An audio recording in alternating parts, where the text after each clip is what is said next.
सभी प्रतियोगी परीक्षार्थियों को मेरा प्यार भरा नमस्कार। साथियों, अपन ने प्रतियोगी परीक्षा के लिए हिंदी की क्लासेस शुरू की और हिंदी की क्लासों में सबसे पहले अपन ने व्याकरण शुरू किया है। व्याकरण में अपन ने पहला जो टॉपिक लिया था वो वर्ण विचार लिया था और वर्ण विचार में अपन ने ध्वनि, वर्ण, शब्द, इनके अलावा स्वर किसे कहते हैं और स्वरों का वर्गीकरण पढ़ लिया था। अपन ने स्वरों का वर्गीकरण पूरा कर लिया था। आज अपन शुरू करेंगे व्यंजन। तो व्यंजनों का वर्गीकरण किस आधार पर किया जा सकता है, व्यंजन कहते किसे हैं, व्यंजनों की संख्या कितनी होती है, ये सारी चीजें अपन आज पढ़ेंगे। तो शुरू करते हैं सबसे पहले व्यंजन की परिभाषा से। परिभाषा व्यंजन की क्या कह रही है, देखो कि वे वर्ण, ध्यान दीजिएगा, वे वर्ण जिनके उच्चारण में यानी व्यंजनों का जब अपन उच्चारण करते हैं तो फेफड़ों से बाहर निकलने वाली हवा, तो फेफड़ों से बाहर निकलने वाली हवा, यानी अपन व्यंजनों का जब उच्चारण करते हैं, व्यंजन हो चाहे स्वर हो, अपन उच्चारण करते हैं तो निश्चित रूप से फेफड़ों से हवा निकलती है। अब व्यंजन में क्या होता है कि जब व्यंजनों का अपन उच्चारण करते हैं तो वो फेफड़ों से जो हवा निकलती है वो मुख विवर का मतलब होता है अपने मुख के भाग में कहीं ना कहीं वो क्या करती है, हवा रुकती है, झटका देती है और अवरोध को साथ में लेती है, यानी वो रुकती है, अवरोध सहित वो क्या करती है, एक विस्फोट के रूप में बाहर निकलती है, एक्सपोर्ट सा होता है और स्फोट के रूप में वो बाहर से निकलती है। वे वर्ण क्या कहलाते हैं, व्यंजन कहलाते हैं। कि किताबों में परिभाषा लिखी हुई है, हालांकि अपने को इसको समझना है, परिभाषा से अपने को उतना ध्यान नहीं देना है, पर अपने को परिभाषा समझ में आनी चाहिए। परिभाषा क्या कह रही है कि वे वर्ण जिनके उच्चारण में फेफड़ों से निकलने वाली जो हवा है वो मुख विवर में एक अवरोध के साथ बाहर निकलती है, कहीं ना कहीं वो रुकती है, एक अवरोध के साथ बाहर निकलती है और एक्सपोर्ट्स के साथ निकलती है, एक विस्फोट के समान ऐसा लगता है, तो वो व्यंजन कहलाता है। सिंपल सी परिभाषा है इसकी। अगर अपन दूसरी परिभाषा देखें तो वे वर्ण जो स्वरों की सहायता से बोले जाते हैं, यानी स्वर जो मैंने आपको पढ़ाया था वो स्वतंत्र रूप से उच्चारित होते हैं, यानी उनके उच्चारण में किसी की सहायता नहीं ली जाती थी। यहाँ पर जो व्यंजन है वो स्वरों की सहायता से बोले जाते हैं। तो इसकी एक परिभाषा ये भी हो सकती है कि वे वर्ण जो स्वरों की सहायता से बोले जाते हैं उन्हें व्यंजन कहते हैं। यानी कहने का अर्थ यह है कि प्रत्येक व्यंजन में निश्चित रूप से कोई ना कोई स्वर होता है। तो परिभाषा आपको समझ में आ गई होगी, इसको देख लेना। और अब अपन बात करते हैं व्यंजनों के वर्गीकरण की।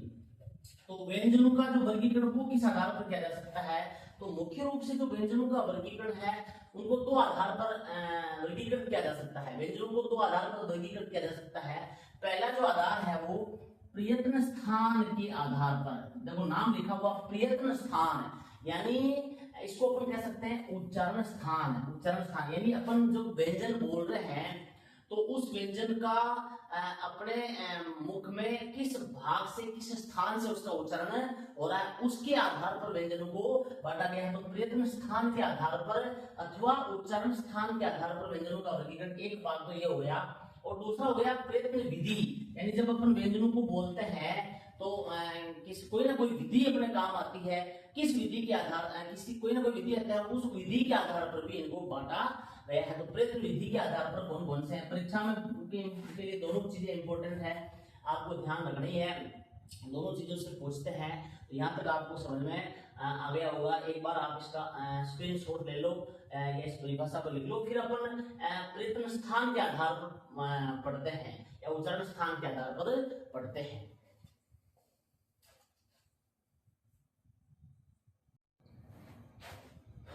स्क्रीनशॉट ले लिया होगा आपने उसका।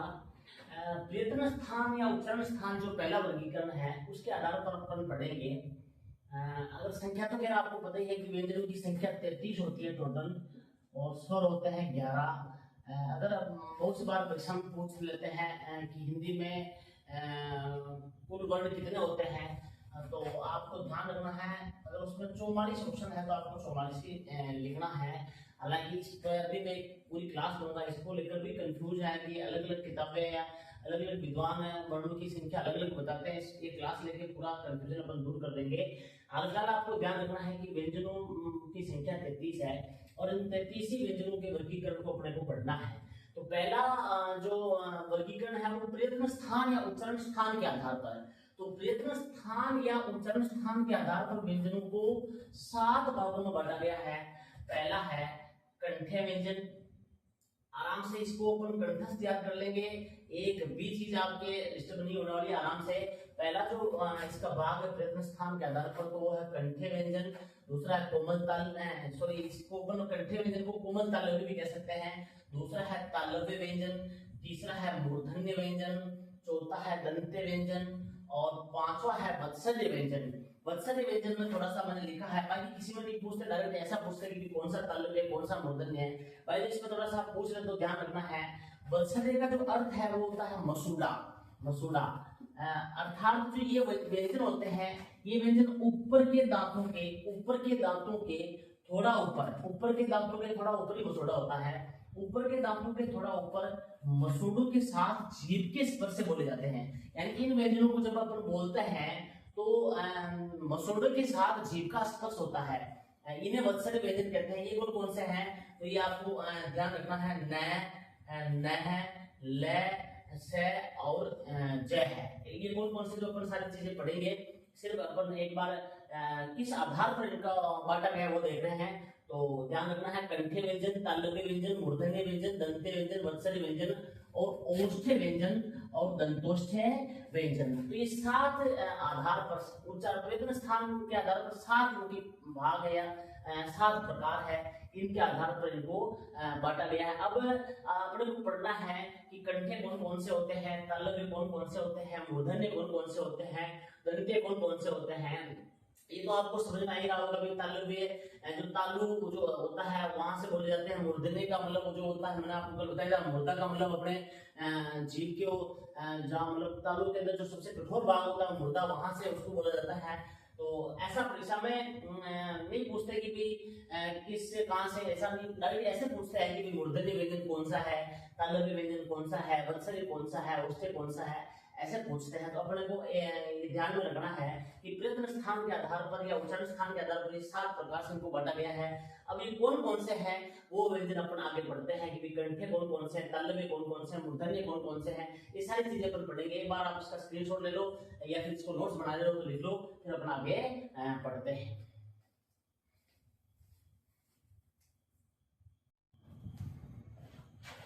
आप सभी ने लिख लिया होगा यहाँ तक। आगे अपन देखते हैं। मैंने प्रयत्न स्थान के आधार पर या उच्चारण स्थान के आधार पर आपको याद करवाने के लिए एक सूत्र बनाया है, या कह सकते हैं मैंने एक ट्रिक बनाई है, उसके माध्यम से अपन इसको कंप्लीटली याद कर लेंगे। और इसको एक बार ऐसा रटेंगे, 2, 4 बार 10 बार रट लेंगे, फिर अपने जीवन में इसको कभी भूलेंगे नहीं। मैंने क्या किया कि इस सूत्र में मैंने आपको पिछली क्लास में उच्चारण के स्थान पर स्वर भी पढ़ाया था। उन उच्चारण के स्थान पर स्वरों को भी साथ में ले लिया है, ताकि आप कभी कंफ्यूज हो ही नहीं कि उच्चारण के स्थान पर स्वर कौन से हैं, पूछ लिया। ज्यादातर पूछते हैं, तो इस फॉर्मूले के माध्यम से आप इजीली इनको याद कर सकते हैं कि उच्चारण के स्थान पर स्वर कौन से हैं, व्यंजन कौन से हैं। मैंने स्वरों को भी साथ में लिया है। अपन पढ़ रहे हालांकि प्रयत्न स्थान या उच्चारण स्थान के आधार पर व्यंजन रहे हैं, लेकिन इस ट्रिक के माध्यम से आपको ये दोनों चीजें साथ के साथ याद हो जाएगी, इसलिए मैंने स्वरों को भी साथ में ले लिया है। ये सूत्र आपको याद करना है कंप्लीटली। उसके बाद आप प्रयत्न स्थान या उच्चारण स्थान के आधार पर स्वर और व्यंजन दोनों का वर्गीकरण आराम से याद कर सकते हैं। ध्यान दो, इस सूत्र पर सूत्र कैसे क्या है आपको याद करना है। देखो, अकुह विसर्ग कंठ राम, अकुह विसर्ग कंठ राम, एस ए का मतलब यहाँ पर ए और आ दोनों से हैं, ए और आ, और क का मतलब यहाँ पर क वर्ग हो गया पूरा। क वर्ग आप जानते हो, क ख ग ग ग ग ना, क ख ग ग वो है क वर्ग हो गया। और इसके साथ ही है और विसर्ग, ये आपको ध्यान में रखना है। विसर्ग आपको पता है क्या होता है, जो ये जैसे कि विसर्ग का निशान है, ये वाला ये विसर्ग है। तो अब वो है विसर्ग कंठ राम। कंठ राम का मतलब ये भी ए आ के वर्ग और विसर्ग और है, ये क्या कि कंठे व्यंजन है और कंठे ही स्वर है। जैसे ए आपको स्वर है तो ये ए आपको कंठे स्वर में आ जाएगा, के अपने को जानते हैं, पर व्यंजन है तो वो कंठे में आ जाएगा, हैवी व्यंजन है तो इसमें आ जाएगा, कंठे में आ जाएगा।